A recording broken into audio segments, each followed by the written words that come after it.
Hi, if you've watched my previous videos, you'll know that I'm in the process of building a swimming pool. In the last video, I added a layer of steel fabric mesh into the base of the hole and it rained. In this video, I'll be adding a second layer of steel mesh and some additional steel to reinforce the walls. Enjoy!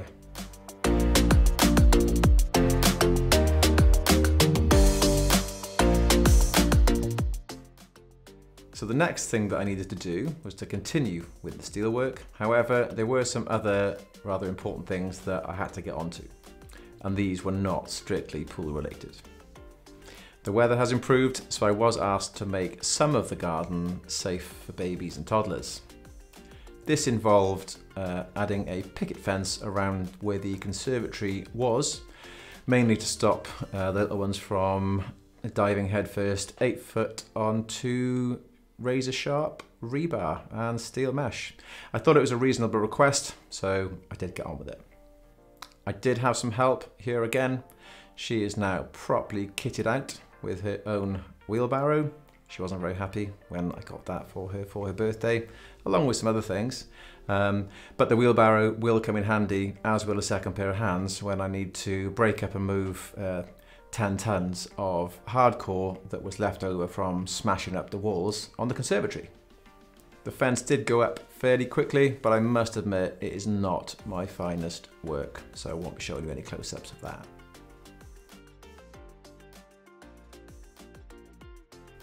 Next up was to add the second layer of steel fabric mesh. This needs to sit about 75 millimeters above the first layer of steel mesh so that it provides plenty of strength. My floor slab was specified to be 200 millimeters thick with 2 layers of 8 millimeter steel mesh inside it, separated. This floor slab specification was based on my ground conditions provided by structural engineer. And that's really important that the structural engineer provides these calculations so that it doesn't crack. In my case, it's really important that the base and the walls have absolutely zero chance of cracking. And this is because I'm not going with a vinyl pool liner. They're a bit expensive and a bit fiddly, and knowing me and my kids, I'm sure it'll break really easily if a stone gets in there and we step on it or something. So I'm going with probably rendered pool walls, and I do not want the concrete or the base to crack. Otherwise I'll come down one morning to an empty pool, which we certainly don't want. I used continuous high chairs to provide the spacing between the first layer and second layers of steel mesh, and they're basically just I think 1.5 or 2 meter long steel like continuous A-frames designed to provide support above or below a steel fabric mesh layer.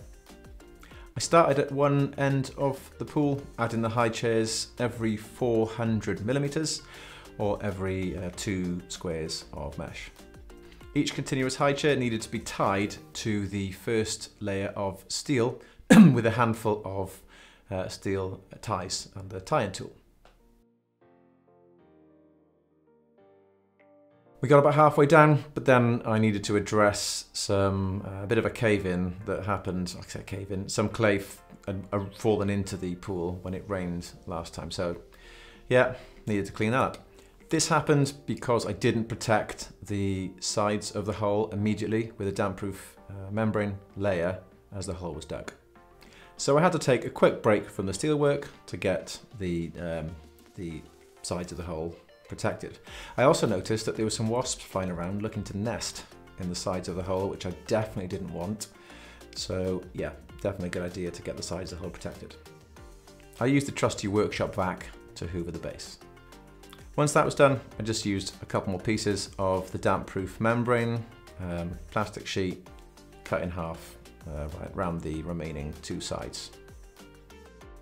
Once I'd done enough of the high chairs, we lifted in one piece of the second layer of steel mesh to see how it sat on top of the high chairs, just to check it all out. And I wanted to get the first layer of steel mesh on, or the first piece on, just so we could make sure that the high chairs were in the right place before we tied the remaining high chairs. I drafted in a bit of help to maneuver and lift the second layer of mesh in. Then we continued to tie the remaining high chairs to the first layer of steel, and then faffed around and added the remaining 3 top sheets of steel fabric mesh onto the high chairs and tied all of that into place. I definitely recommend wearing knee pads for this because kneeling down on that steel isn't that great. It was quite a nice milestone to get the second layer of steel mesh in because that kind of marks the end of the heavy lifting element of this, and I can do most of it myself without waiting for family and friends to come around and help me out. So next up was to add the starter bars, which are 400mm right angle pieces of 10mm rebar. Needed to tie those to the first layer of steel mesh, and this will provide a really good bond between the walls and the floor.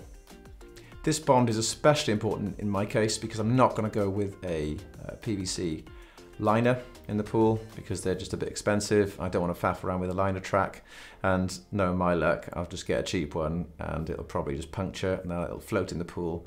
And I don't really like having a corner radius either in the pool. I think with liners, if you get a liner that is pre-made for you, I don't think you can get nice square corners, and I'd like to have the pool to have nice square corners in it. So I'm going to go with render and then paint it with some sort of waterproof paint, but I haven't really thought about that just yet. These L-bars need to be positioned so that they come up on the inside of the ICF wall. So the ICF blocks are basically just 2 layers of insulation with a void in between that's connected by plastic webbing, and I need these starter bars to come up right in the middle of those 2 walls of the ICF block. I could have taken my measurements for this from the timber frame, but I saw this as an opportunity to remeasure again for the second time exactly where the walls need to be positioned. So I took some new measurements from the back of the house with some long pieces of wood and a plumb bob. I must be the only person that still uses a plumb bob, yeah. The first thing to do when I'd marked the steel was to tie a couple of L-bars in and put some string across so that the long side of the pool that's going to go parallel with the patio and the house is exactly where it needs to be. I then took another measurement from the side of the house, or the side of the fence, to work out where the first corner of the pool needs to be.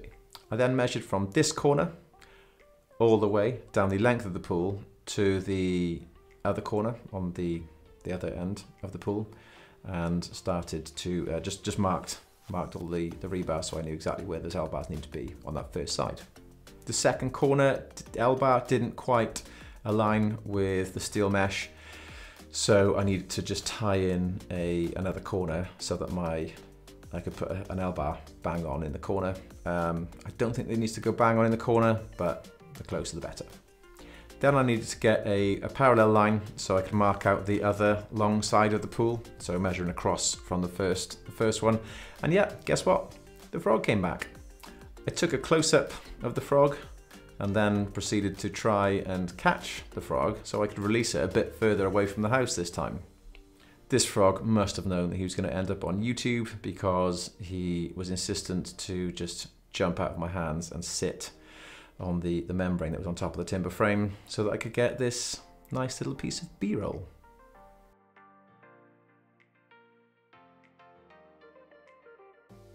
I did eventually get the frog to jump into the bucket. Clearly there's not enough habitat for frogs where I live, so yeah, maybe in about 20 years I'll build a pond. Subscribe and turn on notifications for that. I then released him and I requested that he doesn't come back for about 3 to 4 weeks, which will give me enough time to hopefully get the concrete poured. If you are finding all of this unrelated B-roll of frogs useful and insightful, then feel free to like and subscribe and turn on notifications.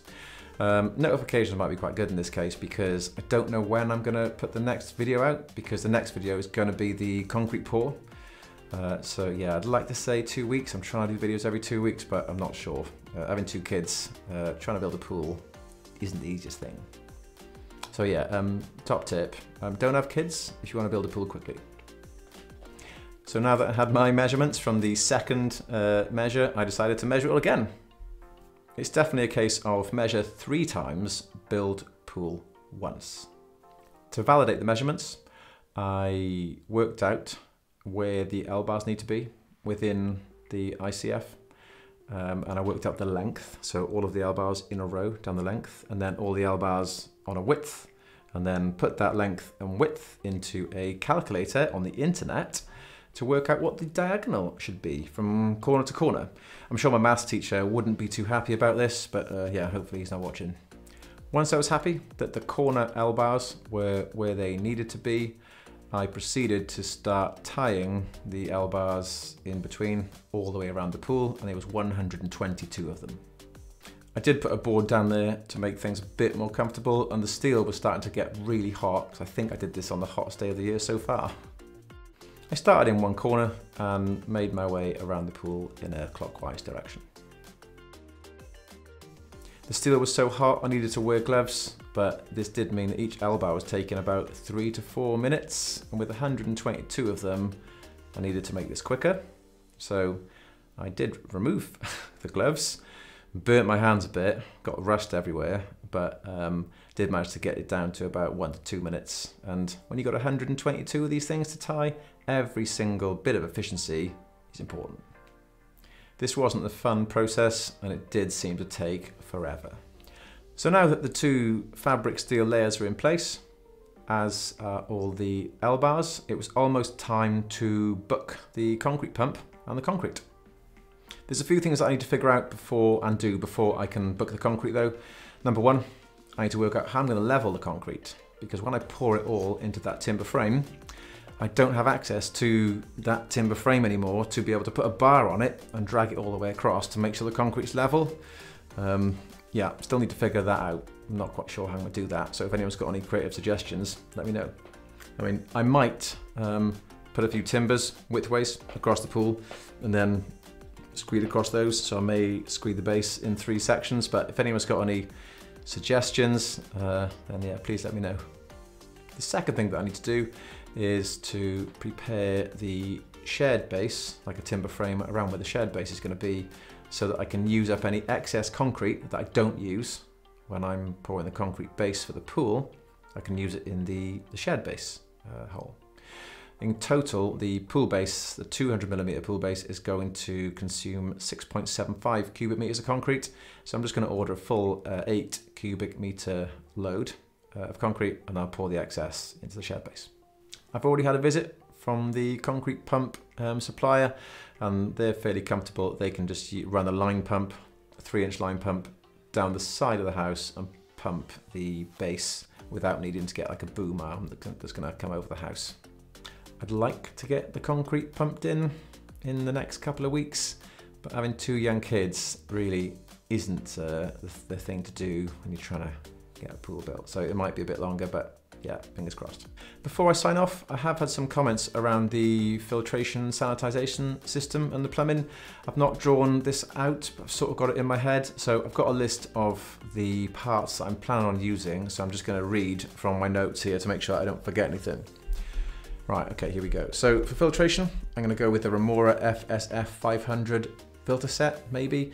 That's a fairly powerful water pump and sand filter that I fill with tiny glass balls as opposed to sand, and this will take out any impurities that are in the water. And this is a single speed pump. I would like a variable speed pump so that I can put it on low speed when the water is cycling overnight, but they're quite a bit more expensive. I'm not 100% on this yet, but that's probably what I'm going to go with. For heating, I've already got a Remora i19 19 kilowatt inverter air source heat pump from the last pool, so I'll be using that. For sanitization, so this is sort of cleaning bacteria and things in the water, I'll be going with a fairly low budget salt system. I did use an Intex salt system in the last pool, and that was fine for years, no issues at all. I should probably be going with something better, but I may just go with that low budget salt system again. And for pipework, I'll be going with 50mm PVC-U pipework the whole way around. I know that you need to protect that because ABS is also used, but PVC-U seems to be fine.